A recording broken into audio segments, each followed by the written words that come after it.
முன்ன போனால் கடிக்கும், பின்னால் வந்தால் உதைக்கும் அப்படிங்கிற மாதிரி சில பேர் இருக்கிறாங்க. அவங்களுக்கு எது சௌகரியமோ அதுதான் நியாயமானது. அவங்க எதை விரும்புகிறாங்களோ, எது அவர்களுக்கு ஆதாயமாக இருக்கிறதோ அதுதான் உகந்தது, உண்மையானது. மற்றவைகள் எல்லாம் புறந்தள்ள வேண்டியவை. அது கடவுளாவது மனுஷனாவது.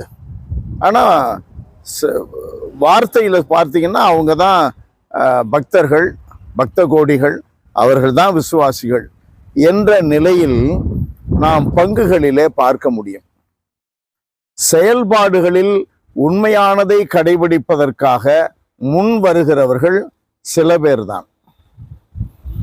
செயல்பாடுகளில் உண்மையை கடைபிடிப்பதை போல, அதற்கு தங்களை ஒப்பு கொடுத்தவர்களை போல நடக்கிறவர்கள் பெரும்பாலானவர்கள், அதாவது வெளிவேடக்காரர்கள். சமுதாயத்தில் இயேசு சந்தித்த பெரிய மனிதர்கள் யார்? பரிசேயர்கள், சதுசேயர்கள், மத குருமார்கள், இவர்களைத்தான் சந்தித்தார். இவர்களில் யாராவது ஒருவர் விதிவிலக்காக யோசேப்பு, அரிமத்தியா யோசேப்பை விட்டு விடுங்கள், விதிவிலக்காக நிக்கோதேமை விட்டு விடுங்கள், மற்றவர்கள் எல்லாம் அந்த தலைமை சங்கத்தை சேர்ந்தவர்கள், கமாலியல், அது போன்ற மனிதர்களை எல்லாம் விட்டு விடுங்கள். ஆனால் மற்றவர்கள் இயேசுவுக்கு எதிராக நியாயம் பேசுவதற்கே தயங்கினார்கள், இயேசுவை குற்றப்படுத்தினார்கள். ஏன்? அவங்க நினைச்சதுதாங்க ரைட்டு. ஆண்டவர் கொடுத்த இந்த 10 கட்டளைகளை அவங்க என்ன பண்ணியிருப்பாங்க, 613 கட்டளைகளா உயர்த்திட்டாங்க. என்னமோ உலகத்திலே இவங்க தான் விண்ணகத்தை தரைக்கு கொண்டு வந்தவங்க மாதிரி பேசுவாங்க.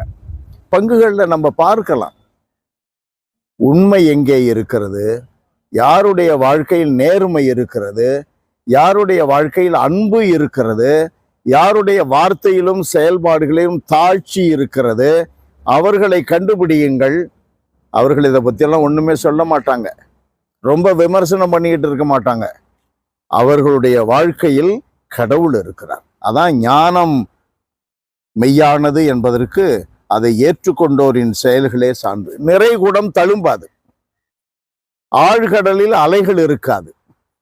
அதை போல உண்மையாகவே கடவுளை கொண்டிருப்பவர்கள், வார்த்தையிலும் வாழ்க்கையிலும் கடவுளுக்கு சான்றாக வாழ்ந்து காட்டுகின்றவர்கள் ரொம்ப சத்தம் போட மாட்டாங்க.